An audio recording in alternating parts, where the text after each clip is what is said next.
हूर और अप्सरा ये दोनों शब्द इन दिनों काफ़ी चर्चित है।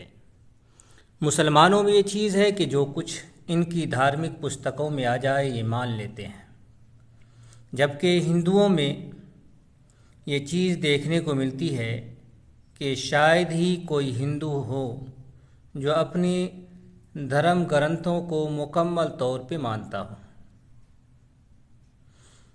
जिसके जी में जो आ जाए वही उसका धर्म हो जाता है, उसी को वो मान लेते हैं। अपनी मर्ज़ी चलती है, जिस चीज़ को चाहे माने, जिस चीज़ को चाहे ना माने।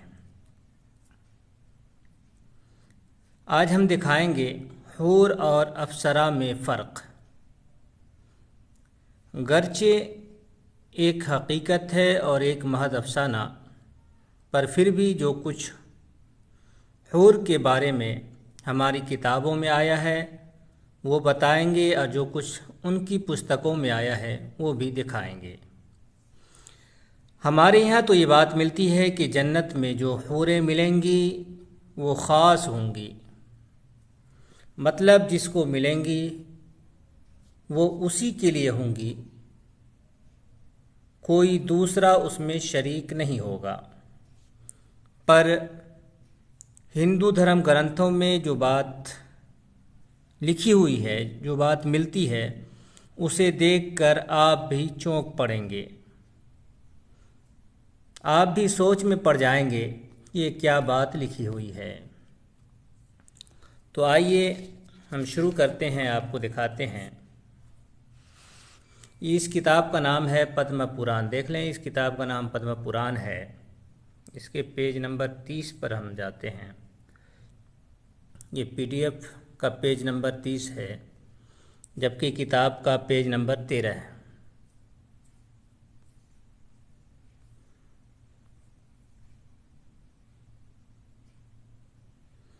यहाँ देखे लिखा हुआ है, फिर 60 करोड़ अप्सराएं प्रकट हुईं जो देवता और दानवों की सामान्य रूप से भोगियाँ हैं। जो लोग पुण्य कर्म करके देवलोक में जाते हैं उनका भी उनके ऊपर समान अधिकार होता है। तो यहाँ ये बात आई है कि समुद्र मंथन से 60 करोड़ अप्सराएं निकलीं। ये अप्सराएं देवताओं, दानवों और अच्छे कर्म करके जाने वाले हिंदुओं के लिए यकसा तौर पर काबिल इस्तेमाल है। मतलब ये सारे अफराद इन अप्सराओं के साथ संभोग सेक्स कर सकते हैं, क्योंकि जितना हक देवता का है, भगवान का है, दानवों का है, उतना हक एक नेक हिंदू का है, सारे के सारे के ऊपर, सबके ऊपर। अब आप देखें कि देखना ये है कि देवता कितने हैं, दानव कितने हैं, और हिंदू लोग स्वर्ग में कितने गए हैं। तो इनकी धार्मिक पुस्तकों के अनुसार ये तादाद अरबों खरबों में चली जाएंगी, और लाखों साल से ये बात चली आ रही है। लाखों साल से लोग इनके अनुसार, जो इंसान का एक सिलसिला है वो लाखों साल से है, तो इस तरह से ये चीज़ भी लाखों साल से चलती आ रही है। तो लोग भी अरबों खरबों के तादाद में आ चुके हैं और आइंदा आएंगे। तो मतलब ये हुआ कि जो अप्सरा मिलेंगी वो लाखों करोड़ों हिंदुओं, देवताओं, दानवों की इस्तेमाल की हुई होंगी, और फिर लाखों करोड़ों देवता और हिंदू आइंदा भी इस्तेमाल करेंगे। मतलब एक अप्सरा को लाखों करोड़ों लोग इस्तेमाल कर चुके हैं और इस्तेमाल करेंगे, वही नेक लोगों को मिलेंगी।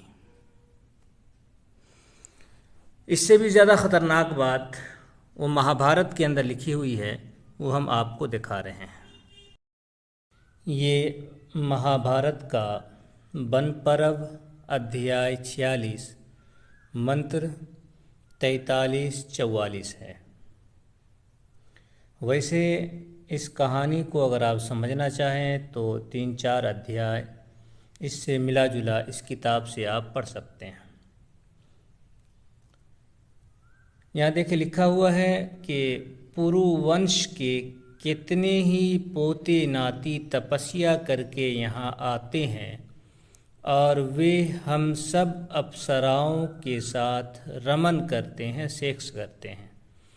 इसमें उनका कोई अपराध नहीं समझा जाता।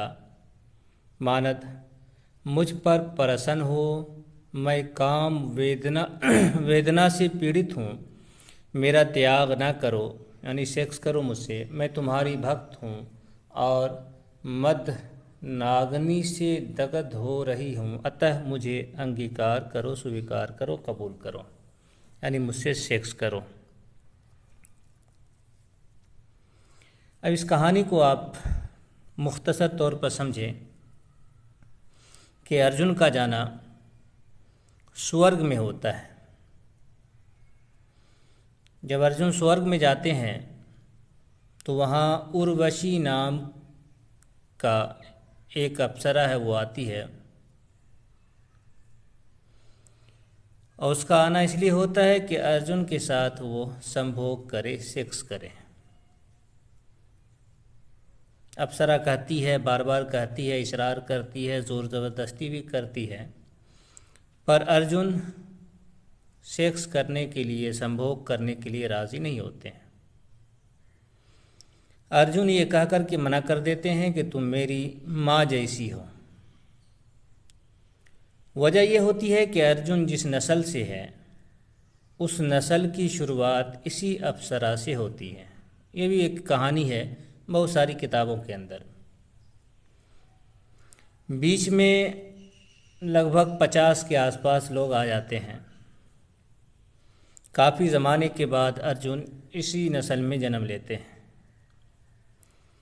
इसी वजह से अर्जुन कहते हैं कि तुम मेरी निगाह में मेरी माँ जैसी काबिल ताज़ीम, काबिल एहतराम हो। तो ये जो बात आई है, अभी आपके सामने जो ये 2 मंत्र आए हैं, तो अप्सरा जो उर्वशी है वो अर्जुन के इसी सवाल के जवाब में कहती है कि पुरुवंश के कितने ही यानी लातादाद लोग, चाहे वो पोते की हैसियत से हो या नवासे की हैसियत से हो, वो स्वर्ग में आकर के हमसे संभोग यानी सेक्स किए हैं। तुम भी हो, हमारे पोते ही हो, और तुमसे पहले लातादाद पोते नवासे आए, हमसे संभोग कर गए हैं, तो तुम्हें संभोग करने में क्या हर्ज है। यहाँ इस जगह ये चीज़ अपराध भी नहीं है स्वर्ग के अंदर, और बुरी भी नहीं है। यहाँ ये ख्याल नहीं होता है कि कौन पोता है और कौन नवासा। सारे लोग नानी और दादी के साथ सेक्स, संभोग करते चले आ रहे हैं। तो आप समझ गए होंगे कि इनके यहाँ अप्सराओं की क्या हैसियत है, और आप अपनी ज़बान में इस काम को या इस तरह के काम को क्या नाम देंगे। हमारे मुआशरे में इस तरह के काम को क्या नाम दिया जाता है।